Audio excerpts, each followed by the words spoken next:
এই যে যাই মসজিদ নামাজ হয় না তো, নামাজ হয় না তো। আল্লাহু আকবার শক্ত করে নিয়ত বান্ধে ইমামে কেরাত পরে এবার তো কোনো কাম নাই, এবার উফরে ফেল চায়। মসজিদের কামের নমুনা অন্যরকম। আগিলে দিনের মেস্তুরি দাদাই কইছে এক হাতের মধ্যে বিলে 1 সপ্তাহ কাজ করছে। কাজের নমুনা দেখছো কি সিহন কামড়ে।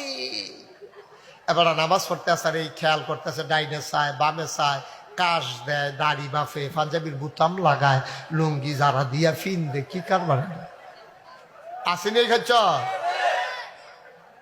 না আব্বা? ওই আল্লাহ গিয়ে কইতাম বেড়াইতেন নামাজ যেমন তেমন বেড়িয়েতে আরো জঘন্য। বেড়িয়েতে দেখবেন জোহরের নামাজ পড়বে আসরের টাইমে গিয়া, ঠিক নেই রে? কারণ তারা আজাইরে না তো, তার তো কাম আছে তো, সুট্টা সাট্টা রান্না বান্না। আসরের আজান দিছে, এবিডি গেছে গোসল করতো, আইয়া সেটা পরে নামাজ। কি আর নামাজ, আল্লাহ নামাজের নিয়ত বান্ধা সারছে, এমনি 10-15টা মুরগা আইয়া সেটা ডানের জাবারটা লাগিয়া গেছে।